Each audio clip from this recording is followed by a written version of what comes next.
Good morning everyone. In the last class we have continued with our fourth lesson of civics, that is understanding laws.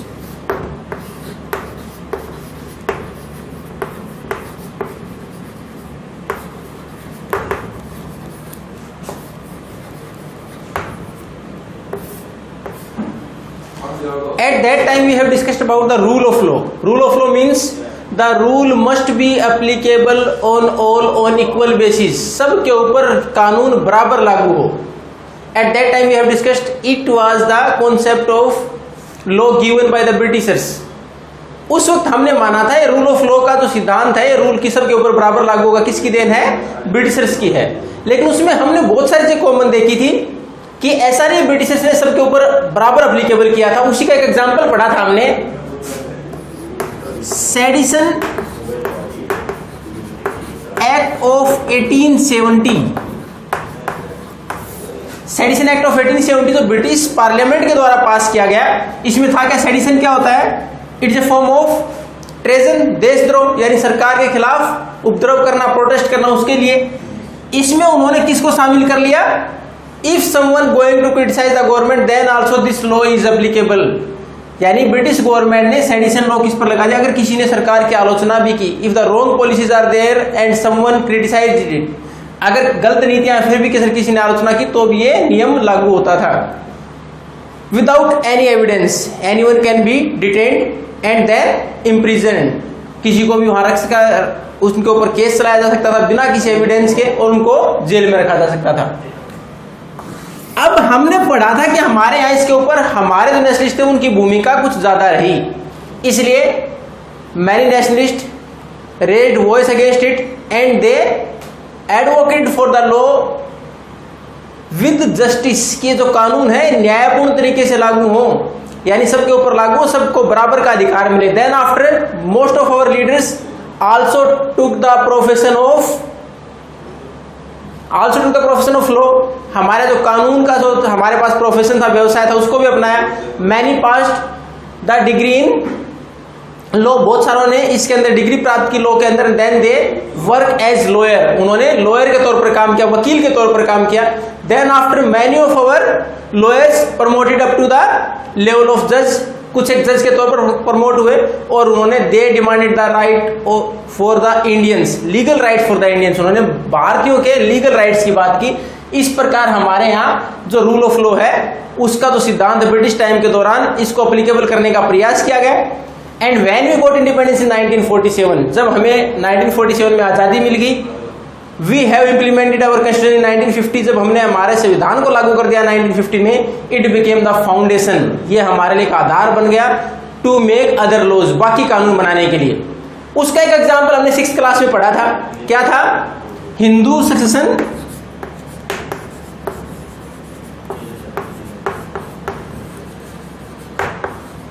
Amendment act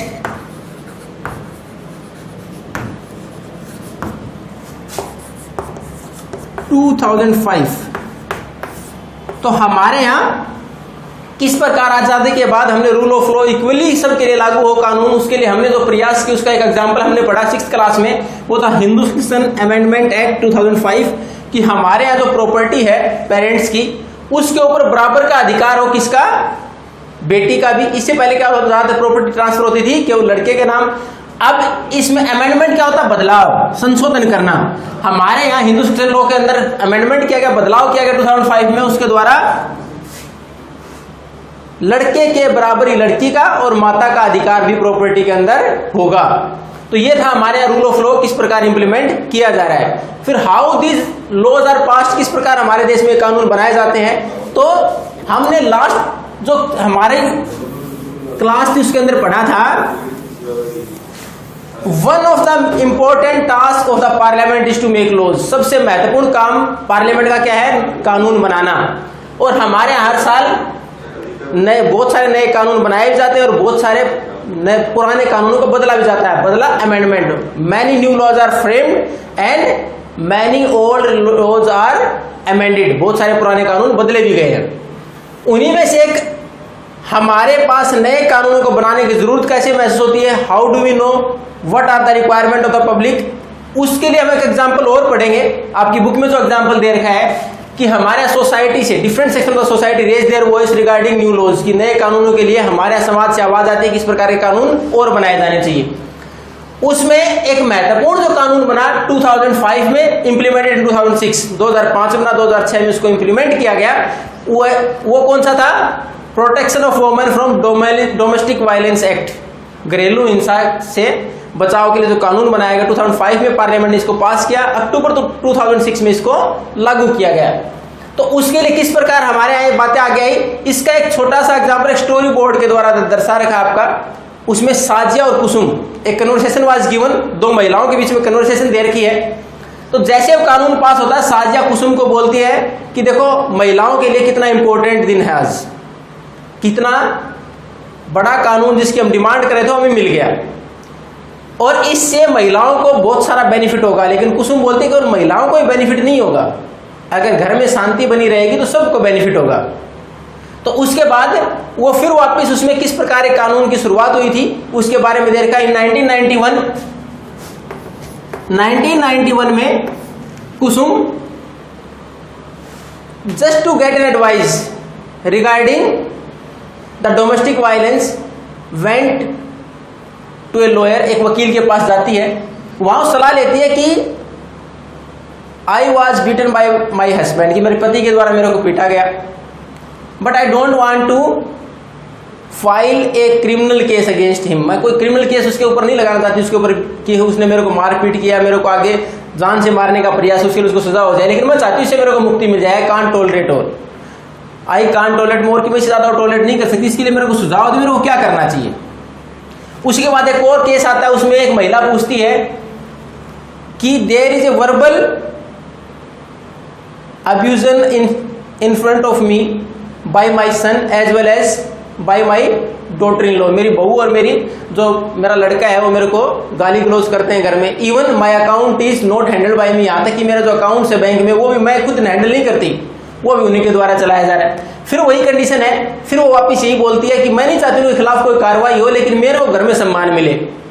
लेकिन उस time तक हमारे पास ऐसा कोई भी civil law नहीं था जिसके द्वारा केवल इस प्रकार के कानून को पास करने के बाद हम सीधा कोर्ट में, सिविल कोर्ट में जा सकें। इसके लिए सिर्फ हमारे पास व्यवस्था क्या थी? क्रिमिनल कोर्ट की व्यवस्था, जिसके द्वारा अगर हम कोर्ट में अप्रोच करते हैं तो जो सेकंड पार्टी यानी हमारे परिवार में ही, चाहे वो उस जो बुजुर्ग महिला थी उसके बेटे थे, चाहे वो उस महिला के जो पहले कुसुम थी उसके पति थे, दोनों को सजा होना ही था। तो क्रिमिनल केस में आता, उनके खिलाफ क्रिमिनल केस चलता और उसके बाद उनको पनिशमेंट के तौर पर either sentence to a long imprisonment की उनको इस प्रकार की सजा मिलती कि लंबे समय तक जेल में रहना पड़ जाए, लाइफ इम्प्रिजनमेंट कुछ भी देर हो सकता है, उम्र कैद की सजा मिल जाए। तो इस प्रकार की व्यवस्था थी। उसके बाद उन्होंने डिमांड की क्यों न हम ऐसी व्यवस्था करें जिसके द्वारा कोई नया कानून बन जाए। Then public meetings were held, उसके बाद पब्लिक मीटिंग की गई, उसमें आवाज उठाएगी कि बहुत सारी महिलाएं इस प्रकार घरों में उत्पीड़न का सामना कर रही हैं, व्हाट टू बी डन, कि उसके लिए किया क्या जाए। Then after different lawyers, the law students, activist, बहुत सारे कार्यकर्ता जो कानून को पढ़ने वाले स्टूडेंट्स थे, वो जो पहले से वकील थे, उन्होंने सब इकट्ठे होके they drafted a new law which has to be implemented by the parliament. उन्होंने एक ड्राफ्ट किया, एक प्रारूप तैयार किया कि हमारा एक नया कानून किस प्रकार का हो जो डोमेस्टिक वायलेंस से बचाए, और पार्लियामेंट उसको पास कर दे और लागू कर दे। इस प्रकार उस प्रस्ताव को लेके they approach to the MPs, वो एमपी थे, मेंबर ऑफ पार्लियामेंट को अप्रोच किया गया, and that bill was produced in front of our parliament in 2002 में उसको पार्लियामेंट के सामने रखा गया, जो एक ड्राफ्टिंग की गई थी उसको। लेकिन ड्राफ्टिंग के टाइम पर most of the provisions were taken out, जो प्रोविजंस उन्होंने सुझाव दिए थे वो बहुत सारे उसमें से निकाल दिए गए। जब उसकी एक कॉपी उन एक्टिविस्ट को वापस मिली तो उन्होंने उसके खिलाफ फिर वापस आवाज उठाई, and they came in front of the standing committee. हमारे यहाँ जितने भी कानून पास होते हैं, जैसे ही हमारे यहाँ पार्लियामेंट के अंदर लोकसभा राज्यसभा में कोई प्रस्ताव रखा जाता है, बिल रखा जाता है, उसके ऊपर चर्चा होती है, उसके बाद अगर कोई नया सुझाव आता है तो उसके बाद उस कानून को वापस स्टैंडिंग कमेटी, स्थायी समिति, उसके पास भेजा जाता है। It was sent to a standing committee for the further changes, कि उसमें कुछ बदलाव करने हैं कि नहीं। स्टैंडिंग कमेटी उसमें डिसाइड करती है कुछ बदलाव करने हैं कि नहीं, उसके बाद वापस उसको बिल को प्रोड्यूस किया जाता है पार्लियामेंट के सामने। तो स्टैंडिंग कमेटी के सामने जिन्होंने इसको ड्राफ्ट किया था वो वापस उसके सामने उपस्थित होते हैं. Then after they demanded the provisions which were given by us to be included, कि हमने जो प्रोविजन बताया था वो वापस शामिल होने चाहिए. Standing committee included most of the provisions. उसके बाद स्टैंडिंग कमेटी ने ज्यादातर जो प्रोविजंस थे उनको उसके अंदर शामिल कर लिया. And it was passed by the parliament in 2005. इसके बाद पहले राज्यसभा में फिर लोकसभा में this bill was put first in the Rajya Sabha. पहले इसको राज्यसभा के अंदर रखा गया था. किसी भी ऑर्डिनरी बिल को किसी भी हाउस में पहले रखा जा सकता. अगर कोई भी सामान्य बिल है उसको किसी भी हाउस में हम इनिशिएट कर सकते हैं. But the finance bill is always initiated in Lok Sabha. अगर फाइनेंशियल बिल है, वित्त बिल है, कोई भी पैसे संबंधित बिल है, जैसे हमारा बजट है, तो पहले किस में आएगा? वो लोकसभा में. लेकिन बाकी कोई भी ऑर्डिनरी साधारण बिल हो किसी भी हाउस में पहले आ सकता है. तो इसको कहां? पहले राज्यसभा में पास किया गया, उसके बाद लोकसभा में पास किया गया 2005 में, और अक्टूबर 2006 में इसको इंप्लीमेंट कर दिया गया. इसको महिलाओं के लिए बहुत बड़ी जीत माना गया. उसके बाद इसके अंदर बहुत सारी चीजें शामिल की गई. उसमें क्या क्या चीजें शामिल थी? In the beginning it was against beaten of a woman, एक महिला को पीटा गया था, लेकिन इसमें शामिल कर दिया गया if she is abused inside the house. अब उसको अगर गाली गलौज भी की जाती है, इवन इकोनॉमिकली हैरेसमेंट, अगर कोई आर्थिक तौर पर हैरेसमेंट होता है, यानी किसी चीज के लिए महिला को पैसे की जरूरत है और उसके लिए उसको इस प्रकार से ट्रीट किया जाता है, नहीं दिया जाता, तो भी वो किस में आ जाएगा? अब डोमेस्टिक वायलेंस में आता है. बहुत सारे ऐसे इसके अंदर प्रोविजंस डाल दिए गए कि किसी भी प्रकार से महिला को किसी भी परेशानी का सामना करना पड़ता है और डोमेस्टिक वायलेंस एक्ट में आता है. उसके तहत पनिशमेंट का प्रावधान भी है. And as well as economic, आर्थिक तौर पर भी सहयोग, आर्थिक तौर पर भी पेनल्टीज लग सकती हैं. तो ये था हमारे यहाँ किस प्रकार नए कानून बनते हैं. नए कानून बनने का सबसे बड़ा जरिया कौन सा है? It is the consent of the people and they protested against it. लोगों की सहमति, और लोग किस प्रकार they protest for the new laws को करते हैं, उसके लिए अपनी डिमांड रखते हैं पार्लियामेंट के सामने, या फिर पब्लिक मीटिंग्स के में थ्रू टीवी, न्यूज़पेपर में उन्हें अपनी डिमांड रखते हैं. उसके अनुसार पार्लियामेंट को लगता है ये कानून बनाया जाना चाहिए. ऐसा ये प्रोविजन था कौन सा हमारा?